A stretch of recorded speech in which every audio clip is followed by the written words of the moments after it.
ਆਪਣੇ ਤਾਂ ਅਕਸਰ ਪਿੰਡਾਂ 'ਚ ਕਹਿ ਦਿੱਤਾ ਜਾਂਦਾ, ਪੜ੍ਹ ਲੈ ਓਏ, ਹਾਂਜੀ ਨਹੀਂ ਮੱਝਾਂ ਗਾਵਾਂ ਦੀਆਂ ਨਾ ਪੂੰਛਾਂ ਮਰੋੜਦਾ ਫਿਰੇਗਾ, ਹਾਂਜੀ ਨਹੀਂ ਖੇਤੀ ਕਰਨੀ ਪਊ। ਹਾਂਜੀ ਖੇਤੀ ਉੱਤਮ ਧੰਦਾ ਹੈ, ਹਾਂਜੀ ਖੇਤੀ ਉੱਤਮ ਖੇਤੀ ਹੈ, ਹਾਂਜੀ ਸਾਨੂੰ ਗੁਰੂ ਸਾਹਿਬਾਨਾਂ ਨੇ ਫਰਮਾਇਆ। ਹਾਂਜੀ ਪਸ਼ੂ ਦੁੱਧ ਹਰ ਇਨਸਾਨ ਨੂੰ ਚਾਹੀਦਾ, ਜਿਵੇਂ ਸ਼ੁਰੂ 'ਚ ਗੱਲ ਕਰੀ ਮੈਂ। ਚਾਹੀਦਾ ਜੀ।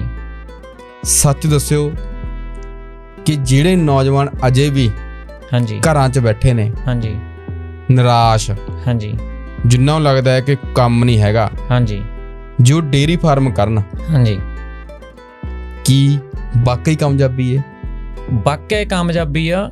ਬਹੁਤ ਮੈਨੂੰ ਫੋਨ ਆਏ ਤੁਹਾਡੇ ਪਹਿਲੇ ਪੋਡਕਾਸਟ ਤੋਂ ਪਹਿਲਾਂ ਵੀ ਅਸੀਂ ਕੰਮ ਸ਼ੁਰੂ ਕਰਨਾ ਜਾਂ ਕੀਤਾ। ਹਰ ਬੰਦੇ ਨਾਲ ਮੇਰੀ ਜਿਹੜਾ ਵੀ ਕੋਈ ਗੱਲ ਕਰਦਾ ਮੈਂ ਦੱਸਦਾ ਇਹੀ, ਹੁਣ ਵੀ ਮੈਂ ਇਹੀ ਦੱਸਦਾ, ਇਹ ਕੰਮ ਨਹੀਂ ਮਾੜਾ, ਕੰਮ ਸਿਰਾ ਆ, ਪਰ ਇਹਨੂੰ ਜਿਹੜਾ ਸ਼ੁਰੂ ਕਰਨ ਦਾ ਤਰੀਕਾ ਆ, ਉਹ ਜਿਹੜੀ ਜੜ੍ਹ ਸਟਰੋਂਗ ਰੱਖਣੀ ਪੈਣੀ। ਮੰਨ ਲਓ ਐਨੀਮਲ ਬਰੀਡ ਵਾਲੇ ਲੈਣੇ ਪੈਣੇ ਆ,